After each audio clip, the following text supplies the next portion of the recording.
నమస్కారం. మీరు చూస్తున్నారు పూజ టీవీ. నేను లలిత సహస్ర. 2026 కొత్త సంవత్సరం రాబోతుంది. మరి కొత్త సంవత్సరంతో ఎన్నో ఆశలతో ఉన్న వాళ్ళందరికీ కూడా ఏం జరుగుతుందా ఏంటి?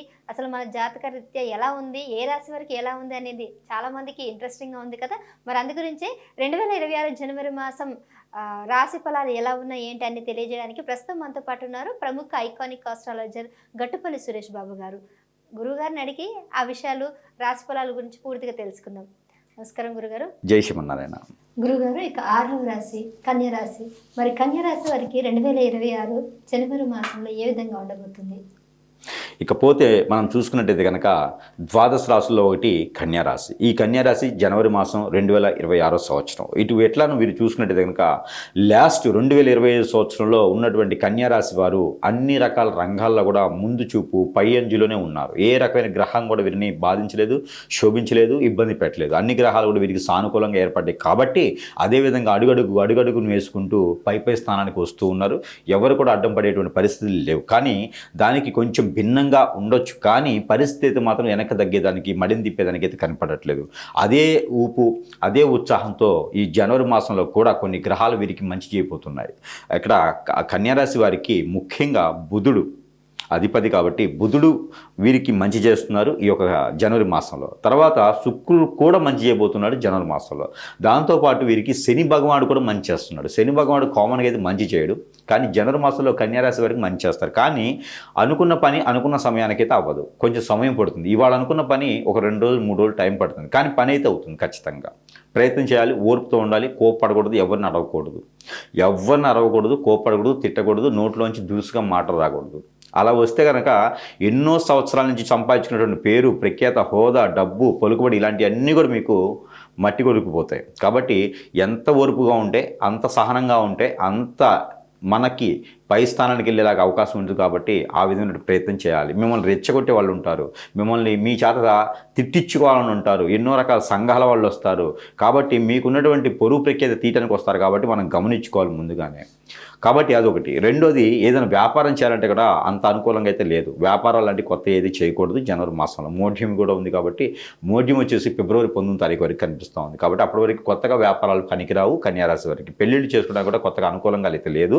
ఫిబ్రవరి 19 తర్వాతనే పెళ్ళిళ్ళు కూడా కనిపిస్తూ ఉన్నాయి. ఇకపోతే ఏదైనా ఇంట్లో శుభకార్యాలు ఏదన్నా బారసాల కావచ్చు, ఇలాంటివి ఏమైనా ఉంటే చిన్న చిన్న శుభకార్యాలు అయితే నిర్వర్తించుకోవచ్చు. దాన్ని బట్టి సందర్భం లేదు. ఇకపోతే వీరికి మాసం మొత్తం కూడా కనిపించేటువంటి దానికి గ్రహం ఒకటి ఉన్నది. గ్రహం ఏంటంటే కనుక ఒకటి బుధుడు, రెండోది శని. ఈ 2 గ్రహాలు వీరికి అద్భుతంగా పనిచేస్తున్నాయి. 2 గ్రహాలు ఒక స్థితిగతులు వీరికి బాగున్నాయి కాబట్టి జాబులు వెసులుబాటు చాలా బాగుంటాయి. మిలిటరీ కానీ, పోలీసులు కానీ, గ్రూప్ 1 గ్రూప్ 2 కానీ, సెంట్రల్ గవర్నమెంట్ జాబ్స్లో ప్రయత్నం చేసేవారు, బీడీ రాసినట్టు పాస్టర్ గారి ప్రయత్నం చేసేవారు ఎవరైనా ఉంటే కనుక, గవర్నమెంట్ డాక్టర్గా ప్రయత్నం చేసేవారు, లాయర్గా ప్రయత్నం చేసేవారు, పోలీసుగా ప్రయత్నం చేసేవారు ఎవరైనా ఉంటే కనుక జాబుల్లో వెసులుబాట్లు ఖచ్చితంగా కన్యారాశి వారికి కనిపిస్తుంది. కాబట్టి ఆ విధంగా ప్రయత్నం చేయాలి జనవరి 15వ తారీఖు తర్వాత. ఇకపోతే ఓవరాల్గా మనం చూసుకున్నప్పుడు కన్యారాశి వారు ఏ రంగంలో ఉన్నప్పటికీ కూడా ఆరోగ్య సమస్యలు కూడా కొంచెం జరుగుతున్నాయి. వీరికి స్టమక్ రిలేటెడ్ సమస్య అయితే కనిపిస్తుంది, బ్లడ్ రిలేటెడ్ సమస్య అయితే కనిపిస్తుంది. దాని దగ్గర ప్రికాషన్స్ అయితే తీసుకోవాలి జనవరి మాసంలో.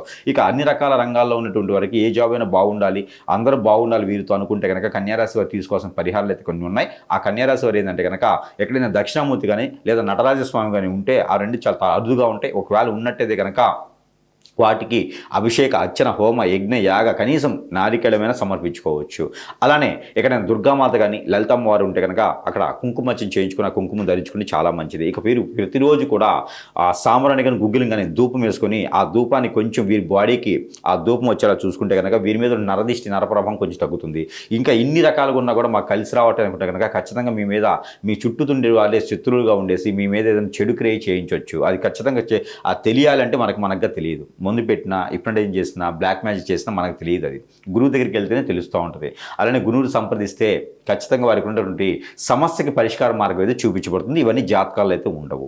మీకు ఏదైనా అనీజీగా ఉంది అంటే అది జాతకంలో ఉండదు. కాబట్టి పరిష్కార మార్గం అనేది చూపించబడుతుంది కాబట్టి సంప్రదించవచ్చు. ఇక వీరికి కలిసి వచ్చేటువంటి నెంబర్ 8, 4, 6 అలానే 5 కూడా వీరికి బాగా కలిసి వస్తుంది. ఇకపోతే కన్యారాశి వారికి కలిసి వచ్చిన colour green, black, white, parrot green 4 colours బాగా కలిసి వస్తాయి. కలిసి వచ్చేటువంటి వారం శనివారం, సోమవారం, మంగళవారం ఈ 3 రోజులు కూడా వీరికి అద్భుతం కలిసి వస్తాయి. ఇక వీరు ప్రతిరోజు చేసుకోవాల్సిన పరిహారం లవంగాలు ఉంటాయి లేదా ఇలాచీలు అయితే జేబులు పెట్టుకోవాలి. ఆడవారైతే కనుక హ్యాండ్ బ్యాగ్లో వేసుకోవాలి ఒక 2. 15 రోజులకు ఒకసారి మార్చుకోవాలి ఈ మాసం మొత్తం కూడా. ఇకపోతే లవంగాలు నైట్ పూట పడుకునేప్పుడు ఒక 2 తిని వాటర్ తాగి పడుకుంటే కనుక వీరికి అద్భుతమైనటువంటి ప్రతిఫలాలు వస్తాయి. తెల్లవారుపటికి వీటిని నరదృష్టి నరఘోష అన్నీ కూడా దూరమైపోతాయి కాబట్టి ఈ రకమైన పరిహారం చేసుకుని అదృష్టవంతులు వచ్చి కన్యారాశి వారు. ఓకే గురువు, ధన్యవాదాలు. చూసారు కదండి, గట్టుపల్లి సురేష్ బాబు గారు రాశిఫలాల యొక్క డీటెయిల్స్ అన్నీ కూడా మనకి బాగా ఎక్స్ప్లెయిన్ చేశారు కదా. మరి ఆయా రాశుల వారు వాళ్ళు తగ్గట్టుగా ఏమైనా ఉన్నా కూడా జాగ్రత్తలు తీసుకోండి. ఇంకేమైనా దోషాలు ఉన్నా కూడా పూజలు చేసుకొని అవన్నీ కూడా తొలగించుకున్నట్లయితే వారికి మంచిగా కలిసి వచ్చే అవకాశం ఉందని అయితే తెలియజేస్తున్నారు. సో మరొకసారి మళ్ళీ కలుద్దాం. చూస్తూనే ఉండండి పూజ టీవీ. నమస్కారం.